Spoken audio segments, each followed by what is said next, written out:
لله الحمد لله رب العالمين والصلاة والسلام على سيد المرسلين وعلى آله وأصحابه وأزواجه وأهل بيته أجمعين أما بعد فأعوذ بالله من الشيطان الرجيم بسم الله الرحمن الرحيم وصل عليهم إن صلاتك سكن لهم صدق الله العظيم وصدق رسوله النبي الأمين الكريم ونحن على ذلك لمن الشاهدين والشاكرين والحمد لله رب العالمین۔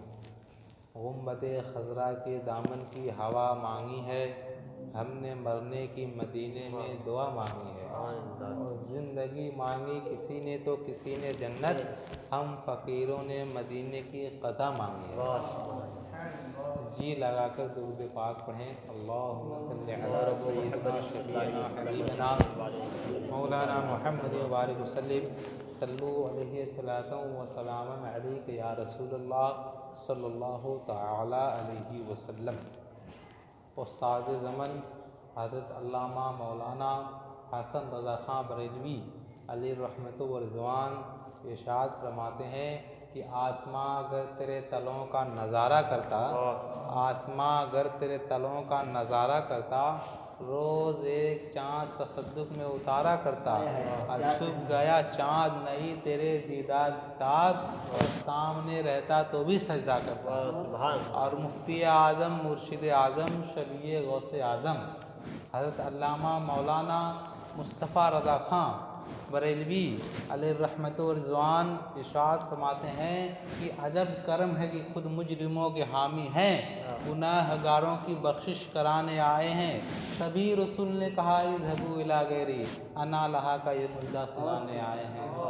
اور اعلیٰ حضرت عظیم البرکت مجدد دین و ملت آیات من آیات اللہ معجزۃ من معجزات النبی امام احمد رضا خان فاضل بریلوی علی رحمت و رضوان ارشاد فرماتے ہیں کہ سرور کہوں کہ مالک و مولا کہوں تجھے، باغ خلیل کا گل زیبا کہوں تجھے، تیرے تو وصف عیب تناہی سے ہے برین، حیراں ہوں میرے شاہ میں کیا کیا کہوں تجھے، لیکن رضا نے ختم سخن اس پہ کر دیا، خالق کا بندہ خلق کا آقا کہوں تجھے۔ قال رسول اللہ صلی اللہ تعالی علیہ وسلم قال سبحان اللہ ورثت لہ لخلۃ فی الجنہ۔ حضور فرماتے ہیں کہ جب کوئی بندہ سبحان اللہ کہتا ہے تو اللہ تبارک و تعالی جنت میں اس کا نام جنت کے درخت پہ لکھ دیتا ہے، اور بروز قیامت اس درخت کے سائے میں وہی شخص بیٹھے گا جو دنیا میں سبحان اللہ کہے گا۔ تو میں یہ چاہتا ہوں کہ آپ حضرات گائے بگائے بغیر کچھ کہے سبحان اللہ کہہ کر جنت میں درخت لگاتے رہیں اور اپنا نام جنت میں لکھواتے رہیں۔ اللہ کے نبی صلی اللہ تعالیٰ علیہ وسلم ارشاد فرماتے ہیں کہ ان العالم والمتعلم اذا مر على قرية فإن الله تعالى يرفع العذاب عن مقبرة تلك القرية 40 يوما۔ اللہ کے نبی ارشاد فرماتے ہیں کہ جب کوئی عالم، سنی ہو عالم ہو اور طالب علم، جب ان کے قدم کسی بستی میں پہنچ جائیں تو ان کے قدموں کی برکت سے اس محلہ کے قبرستان سے 40 روز تک کا عذاب اٹھا لیا جاتا ہے۔ ماشاء اللہ سبحان اللہ۔ طالب علم اور عالم جب ان کے قدم کسی محلے میں پہنچ جائیں تو اس محلے کے قبرستان کے 40 روز تک کا عذاب اٹھا لیا جاتا ہے۔ ماشاء اللہ ہمارے یہاں اتنے علماء اور طلباء ہیں کہ ہمارے یہاں کے مردوں کو بھی بہت فائدہ ہو رہا ہوگا، کیونکہ نبی کا فرمان کبھی جھوٹا نہیں ہو سکتا ہے۔ اے قول محمد قول خدا، فرمان نہ بدلا جائے گا، بدلے گا زمانہ لاکھ مگر قرآن نہ بدلا جائے گا۔ اللہ کے نبی صلی اللہ تعالیٰ علیہ وسلم ارشاد فرماتے ہیں کہ ما من احد یسلم علی الا رد اللہ علیہ روی حق رد علیہ السلام۔ اللہ کے نبی فرماتے ہیں کہ جب کوئی بندہ یا نبی سلام علیکہ کہتا ہے، یا نبی سلام علیک، پڑھو سب لوگ، یا نبی سلام علیک، جو نہیں پڑھے گا نقصان ہوگا، جو پڑھے گا ابھی فائدہ ہوگا۔ یا نبی سلام علیک، ابھی آپ نے یہاں سے پڑھا نا، آگے کا ترجمہ تو سنو۔ آقا فرماتے ہیں کہ کہیں سے سلام کرو، میں مدینہ ہی سے سن لیتا ہوں اور مدینہ ہی سے سلام کا جواب عطا فرما دیتا ہوں۔ تبھی تو اعلیٰ حضرت سرکار فرماتے ہیں کہ دور و نزدیک کے سننے والے کان لالے کرامت پہ لاکھوں سلام، ہم یہاں سے پکارے وہاں او سنے مصطفیٰ کی سماعت پہ لاکھوں سلام۔ اس لیے ہم سنی جب تک زندہ رہیں گے پڑھتے رہیں گے مصطفیٰ جان رحمت پہ لاکھوں سلام، شمع بزم ہدایت پہ لاکھوں سلام، ڈال دی قلب میں عظمت مصطفیٰ سیدی اعلیٰ حضرت پہ لاکھوں سلام۔ مشکوٰۃ شریف کی حدیث پاک ہے، عن سلمان الفارسی قال رسول اللہ صلی اللہ تعالیٰ علیہ وسلم الا الدعاء لا الا القضاء ولا يزيد الا الدعاء الا البر۔ اللہ کے نبی صلی اللہ تعالیٰ علیہ وسلم ارشاد فرماتے ہیں کہ دعا کرنے سے تقدیر بدل جاتی ہے اور اللہ کی راہ میں صدقہ کرنے سے عمر لمبی ہو جاتی ہے۔ ہم اور آپ ہیں کہ ہماری زبان میں اتنی تاثیر نہیں کہ دعا قبول ہوتے ہوتے دعا قبول ہوگی کہ نہیں ہوگی، مگر بخاری شریف جلد اول پارہ 6 حدیث قدسی کا آخری ٹکڑا ان سألنی لأعطینہم، یعنی اللہ تعالیٰ فرماتا ہے کہ میرے دنیا میں کچھ بندے ایسے ہیں کہ جو لب ہلا دیتے ہیں دعا قبول ہو جاتی ہے، لب ہلا دیتے ہیں دعا قبول ہو جاتی ہے، لب ہلا دیتے ہیں تو دوں گا نہیں، ضرور دوں گا، لأعطینہم، لام بھی تاکید ہے نون بھی تاکید ہے، یعنی ضرور دوں گا۔ چنانچہ غوث پاک رضی اللہ تعالیٰ عنہ کے گھر میں ایک چور چوری کرنے گیا، تب تک کہ حضرت خضر علیہ السلام تشریف لائے، اور حضرت خضر علیہ السلام نے غوث پاک رضی اللہ تعالیٰ عنہ سے کہا کہ یا شیخ فلاں جگہ کے ایک ولی کا انتقال ہو گیا ہے، وہاں جگہ خالی ہو گئی ہے، وہاں پہ کسی ولی کا انتخاب کر دیا جائے۔ تو غوث پاک رضی اللہ تعالیٰ عنہ نے کیا جواب دیا معلوم ہے؟ غوث پاک نے کہا کہ میرے گھر سے کوئی خالی واپس نہیں جاتا، یہ چور جو کھڑا ہے نا اسی کو ولی بنا دیتا ہوں، لے کے چلے جاؤ۔ غوث پاک رضی اللہ تعالیٰ عنہ کا لب ہلا اور ادھر پرانا چور منٹوں میں ولی بن گیا۔ جبھی تو اعلیٰ حضرت سرکار فرماتے ہیں کہ بد صحیح، چور صحیح، مجرم و ناکارہ صحیح، اے او کیسا ہی صحیح ہے تو کریمہ تیرا، تیری سرکار میں لاتا ہے رضا عشق و شفیع، جو میرا غوث ہے لاڈلا بیٹا تیرا۔ محترم بزرگوں دوستوں، دعا سے تقدیر بدل جاتی ہے اور اللہ کی راہ میں صدقہ کرنے سے عمر لمبی ہو جاتی ہے۔ علامہ جلال الدین سیوطی کی ایک کتاب ہے انیس المجالس، اس میں ایک بڑا پیارا واقعہ منقول ہے کہ ایک مرتبہ کا واقعہ ہے کہ حضرت داؤد علیہ السلام کی خدمت میں ایک نوجوان رہتا تھا، تو پھر ایک مرتبہ ملک الموت آیا اور حضرت داؤد علیہ السلام سے کہا کہ یہ کون ہے؟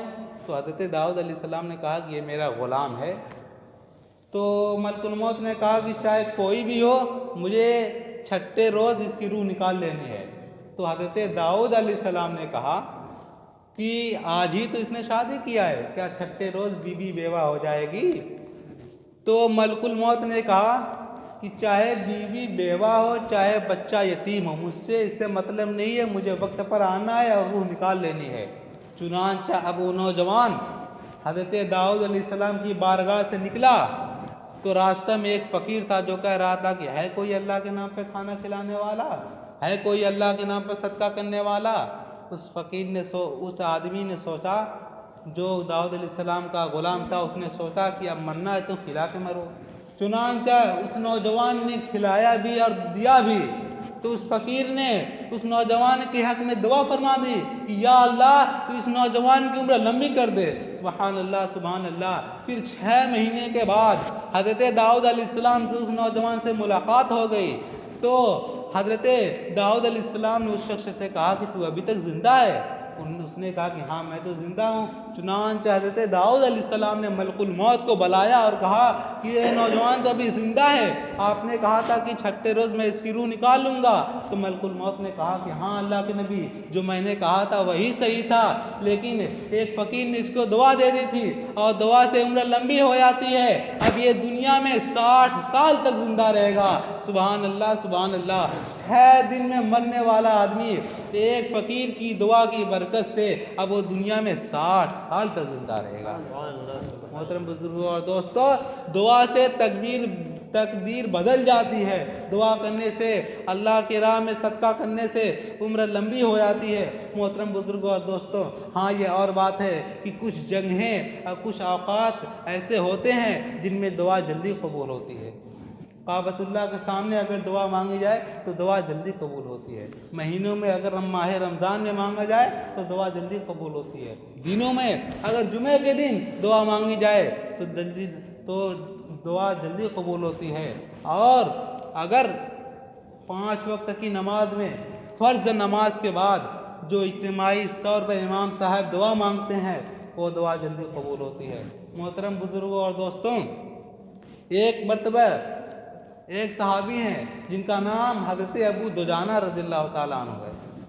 نبی کریم صلی اللہ تعالیٰ علیہ وسلم نے ارشاد فرمایا تھا کہ من یاخذ بحقی ھذا السیف، ہے کوئی جو میری تلوار کا حق ادا کرے؟ تو حضرت ابو دجانہ رضی اللہ تعالیٰ عنہ نے ارشاد فرمایا کہ حضور کیا مطلب؟ تو حضور صلی اللہ تعالیٰ علیہ وسلم ارشاد فرماتے ہیں، یہ میں تلوار اس شخص کو دوں گا جو میدان کارساز میں جائے اور دشمنوں کو اتنا مارے کہ میری تلوار تو ٹیڑھی کر ہی دے اور وہ خود شہید ہو جائے۔ وہی صحابی حضرت دجانہ رضی اللہ تعالیٰ عنہ ہے جو 5 وقت حضور صلی اللہ تعالیٰ علیہ وسلم کے پیچھے نماز پڑھتے تھے، اور 4 وقت حضور صلی اللہ تعالیٰ علیہ وسلم کے ساتھ دعا میں شریک ہوتے، اور فجر کی نماز کے بعد جب حضور صلی اللہ تعالیٰ علیہ وسلم سلام پھیرتے تو وہ صحابی چلے جاتے تھے۔ تو ایک دن اللہ کے نبی صلی اللہ تعالیٰ علیہ وسلم نے حضرت ابو دجانہ سے کہا کہ اے دجانہ، تو فجر کی نماز میں دعا میں کیوں شرکت نہیں کرتے؟ تو حضرت ابو دجانہ رضی اللہ تعالیٰ عنہ ارشاد فرماتے ہیں کہ ابی و فداک ابی و امی یا رسول اللہ، میرے ماں باپ آپ کے قدموں پہ قربان، یا رسول اللہ صلی اللہ تعالیٰ علیہ وسلم، میرے پڑوسی کے آنگن میں ایک کھجور کا درخت ہے، اور اس درخت کی ٹہنیاں میرے آنگن میں جھکی رہتی ہے، اور اس میں سے کھجوریں رات کو ٹپکتی ہیں ہمارے آنگن میں، اور میں اس وجہ سے جلدی سے چلا آتا ہوں کہ میرے بچے چھوٹے ہیں، مجھے ڈر سا محسوس ہوتا ہے کہ کہیں میرے بچے جگ نہ جائیں اور پڑوسی کا مال بغیر اس کی اجازت سے کھا نہ لیں، اس وجہ سے میں فجر میں دعا میں شرکت نہیں کرتا، جلدی چلا آتا ہوں اور اس کھجور کو اٹھا کر اس درخت کو اس پڑوسی کو حوالے کر دیتا ہوں کہ کہیں میرے بچے جگ نہ جائیں اور اس کھجور کو کھا نہ لے۔ چنانچہ نبی کریم صلی اللہ تعالیٰ علیہ وسلم نے ارشاد فرمایا کہ اس پڑوسی کو بلاؤ۔ چنانچہ اس پڑوسی کو بلایا گیا تو حضور نے ارشاد فرمایا کہ کیا یہ درخت تم بیچو گے؟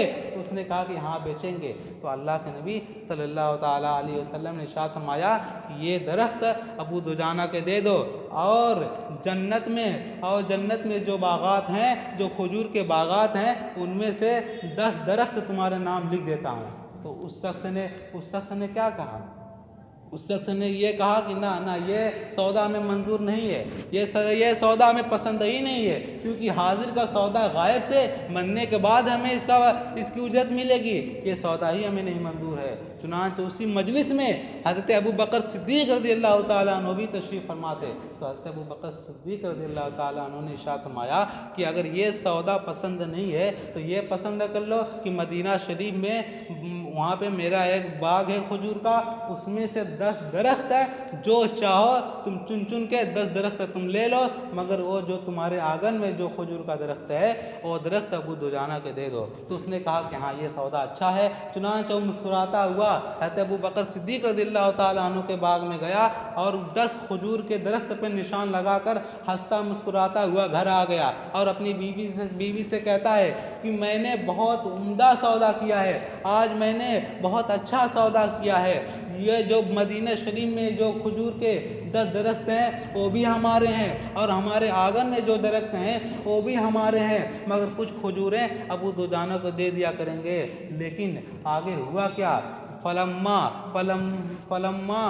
فلما نزلت باللیل، یعنی جب رات ہوئی، جب سب لوگ سو گئے، رات کا وقت آیا، تو کیا دیکھتے ہیں وہ اصبح، جب صبح ہوئی تو لوگوں نے کیا دیکھا؟ لوگوں نے یہ دیکھا کہ وہ درخت اس شخص کے آنگن میں نہیں تھا، یہ جو درخت تھا اس شخص کے آنگن میں نہیں تھا، وہ درخت خود بخود کھسکتے کھسکتے ابو دجانہ کے آنگن میں چلا آیا تھا۔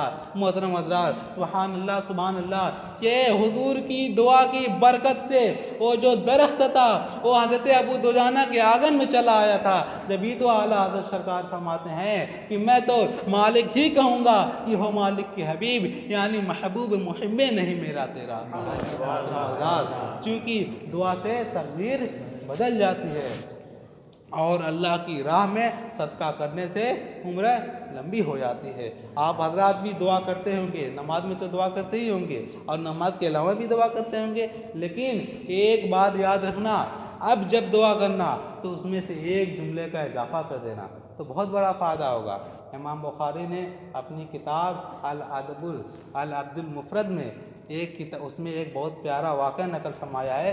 وہ فرماتے ہیں کہ جب بھی دعا کرنا تو ٹوٹے پھوٹے الفاظ میں، چاہے جیسے جس طرح بھی دعا کرو مگر جائز دعا کرو، اور اس میں ایک جملہ بڑھا دینا، یا اللہ تو ہمارے ماں باپ کی مغفرت فرما۔ تو فائدہ کیا ہوگا معلوم ہے؟ فَطُوبَى زَادَ عُمْرَهُ وَرِزْقُهُ۔ تو اللہ کے نبی ارشاد فرماتے ہیں کہ جب کوئی بندہ دعا کرتا ہے اور اس میں اپنے والدین کی مغفرت کی دعا کرتا ہے تو اللہ تبارک و تعالیٰ اس کے رزق کو بھی بڑھا دیتا ہے اور اس کی عمر کو بھی بڑھا دیتا ہے اور اس کی والدین کی مغفرت بھی کر دیتا ہے۔ سبحان اللہ سبحان اللہ۔ اس لیے اب جب بھی ہم دعا کریں گے تو اپنے والدین کے لیے مغفرت کی دعا ضرور کریں گے، کیونکہ اللہ کے نبی صلی اللہ تعالیٰ علیہ وسلم ارشاد فرماتے ہیں کہ جب کوئی بندہ اپنے والدین کی قبر پر جاتا ہے اور سلام کرتا ہے تو اللہ تبارک و تعالیٰ اسے ایک حج اور ایک عمرہ کا ثواب عطا فرما دیتا ہے۔ اس لیے ہم اپنے والدین کے لیے ضرور مغفرت کی دعا کریں۔ اللہ تبارک و تعالیٰ کی بارگاہ میں دعا ہے کہ اللہ تبارک و تعالیٰ ہمارے والدین اور دنیا بھر میں جس کے بھی والدین ہیں سب کے لیے مغفرت فرما۔ وآخر دعوانا الحمدللہ رب العالمین۔ السلام علیکم ورحمۃ اللہ وبرکاتہ۔